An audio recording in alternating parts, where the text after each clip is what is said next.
సరే ఒకసారి ఇక్కడ అందరూ ఒకసారి ఇక్కడ వినండి. క్వశ్చన్లో మామూలుగా ఈ ట్రైన్స్ కు సంబంధించిన దాంట్లో ఈ 4 కాన్సెప్ట్ల పైనే మనకు క్వశ్చన్స్ టోటల్ గా ఈ 4 కాన్సెప్ట్స్ కనుక మీకు గుర్తుంటే గనక టోటల్ ప్రాబ్లమ్స్ అనేది మీరు అన్ని కూడా చేసుకోవచ్చు. ఫస్ట్ కాన్సెప్ట్ ఏంటిదంటే మీకు ఆల్రెడీ చెప్పాను కదా, ఒక రైలు ఒక మనిషిని దాటాలన్నా, ఒక చెట్టును దాటాలన్నా, లేదా ఒక ఎలక్ట్రిక్ స్తంభాన్ని దాటాలి అన్న దూరం ఏం తీసుకుంటామమ్మా? దూరం ఏం తీసుకుంటామమ్మా? What will be taking a distance is equal to length of the train. దూరం ఏం తీసుకోవాలి? ఆ రైలు పొడవు ఏదైతే ఇస్తాడో ఆ రైలు పొడవు ఒకటే తీసుకోవాలమ్మా, గుర్తుపెట్టుకోండి. మనిషిని దాటాలన్నా, చెట్టును దాటాలన్నా, ఎలక్ట్రిక్ స్తంభాన్ని దాటాలి అన్నా ఈ మూడింట్లో దూరం ఏం తీసుకోవాలి మనం? రైలు పొడవు. నెక్స్ట్ అదే రైలు ఒక ప్లాట్ఫామ్ ను దాటాలన్నా, ఒక వంతెనను దాటాలన్నా, లేదా ఒక సొరంగం దాటాలన్నా, లేదా ఇంకొక రైలు దాటాలన్నా దూరం ఏం తీసుకుంటామండి? ఇక్కడ ఏం తీసుకుంటాము? రైలు పొడవు ప్లస్ ఇక్కడ ఏదైతే క్వశ్చన్ లో ఇస్తాడో ప్లాట్ఫామ్ ఇస్తే రైలు పొడవు ప్లస్ ప్లాట్ఫామ్ పొడవు తీసుకోవాలి. We can take the distance is equal to length of the train plus length of the platform. ఆ రెండింటిని కలిపి మనం తీసుకోవాల్సి ఉంటుంది. ఓకేనా? రైట్. నెక్స్ట్ ఇకపోతే మూడవ కాన్సెప్ట్ ఒకసారి గుర్తుపెట్టుకోండమ్మా. 2 రైళ్లు ఒకే దిశలో ప్రయాణిస్తున్నాయి అని అంటాడు. ఓకేనా? దీని వేగమేమో x km/h, దీని వేగమేమో y km/h. రెండు కూడా ఒకే దిశలో ప్రయాణిస్తున్నాయి అన్నప్పుడు, ఒకే దిశలో ప్రయాణించినప్పుడు వాటి యొక్క సాపేక్ష వేగము రిలేటివ్ స్పీడ్ ఏమవుతుందమ్మా? రెండు వేగాలను ఏం చేస్తాం మనం? మైనస్ చేస్తాం. ఓకేనా? ఇప్పుడు రెండు కూడా ఎదురెదురుగా ప్రయాణిస్తున్నాయి అనే కాన్సెప్ట్ వస్తుంది. ఇదేమో x km/h, ఇంకొక రైలు ఏమో y km/h వేగాలతో ఎదురెదురుగా వచ్చినప్పుడు వాటి యొక్క సాపేక్ష వేగం ఏమవుతుందమ్మా?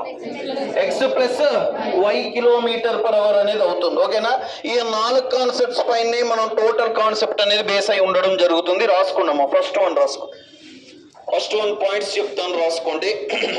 ఒక రైలు, if a train crosses a man,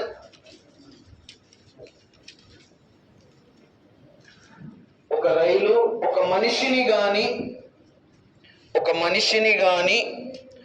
ఒక చెట్టును గాని లేదా ఒక ఎలక్ట్రిక్ స్తంభాన్ని గాని దాటటానికి, if a train crosses a man or a tree or a electric pole, if a train crosses a man or a tree or a electric pole, ఒక రైలు ఒక మనిషిని గాని ఒక చెట్టును గాని ఒక ఎలక్ట్రిక్ స్తంభాన్ని దాటటానికి దూరము ఇజ్ ఈక్వల్ టు అని రాసుకున్నాము. దాని కింద దూరము is equal to distance is equal to length of the train అని రాయండి.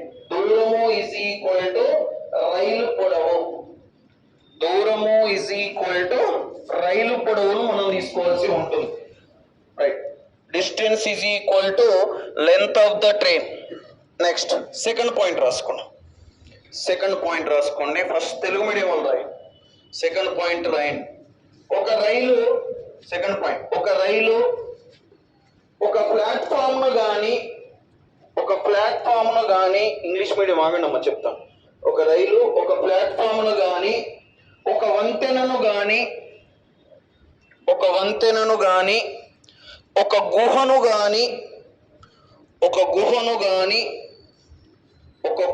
గాని లేదా మరొక రైలును దాటటానికి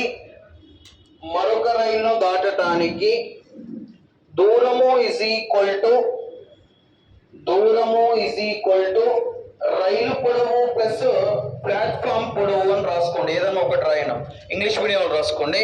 if a train crosses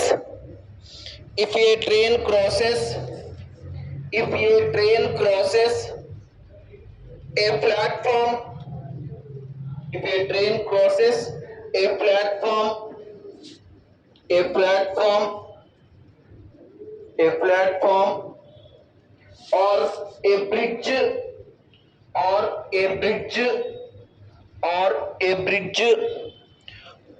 or a tunnel or another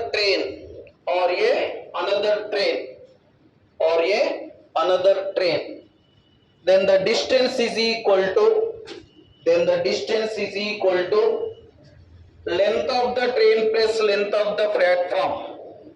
Then the distance is equal to length of the train plus length of the platform. Length of the train plus length of the platform. Right. దూరం ఏం తీసుకుంటాం, distance ఏం తీసుకుంటాం. అందులో ఏది ఇచ్చినా కూడా question లో డిస్టెన్స్ అనేది మనం ఏం తీసుకోవడం జరుగుతుందమ్మా. రైలు పొడవు ప్లస్ ప్లాట్ఫామ్ పొడవు ఇస్తే ప్లాట్ఫామ్ పొడవు తీసుకోండి, బ్రిడ్జ్ పొడవు ఇస్తే బ్రిడ్జ్ పొడవు తీసుకోండి, ఏది ఇచ్చినా దాని వాల్యూ అనేది తీసుకోండి. ఓకేనా. రైట్. నెక్స్ట్ వన్, మూడో పాయింట్ రాసుకోండి. రెండు రైళ్ళు తెలుగు మీడియం రాసుకోండి. రెండు రైళ్ళు X kilometre per hour comma Y kilometre per hour వేగాలతో ఒకే దిశలో ప్రయాణిస్తున్నాయి. X kilometre per hour comma Y kilometre per hour వేగాలతో ఒకే దిశలో ప్రయాణిస్తున్నాయి. అయినా వాటి యొక్క సాపేక్ష వేగము అని రాసుకొని ఇది రాసుకున్నాము. పాయింట్ రాసుకోండి. If two trains are travelling, English medium రాయ్. If two trains are traveling with a speeds of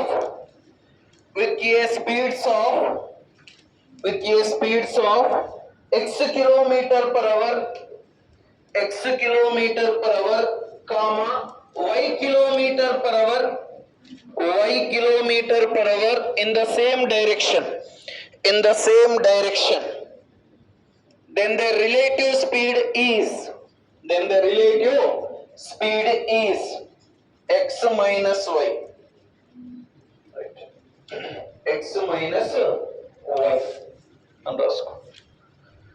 right. అక్కడ సేమ్ డైరెక్షన్ దగ్గర మ్యాటర్ అంతా సేమ్ రాసుకొని ఆపోజిట్ డైరెక్షన్ అని పెట్టుకొని ఇది రాయండి అమ్మ.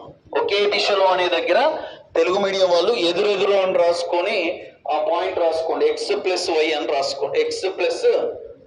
రాసుకోండి. మిగతా పాయింట్ అంతా సేమ్. మిగతా పాయింట్స్ అన్ని కూడా సేమ్.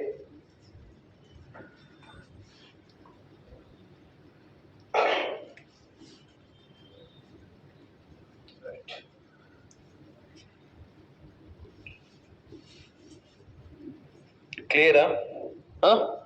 ఫస్ట్ ఫార్ములాస్ చెప్పండి అమ్మా. దూరము ఈజ్ ఈక్వల్ టు ఏమవుతుందమ్మా?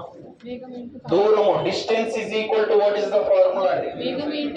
వేగము ఇంటూ కాలం. ఓకేనా.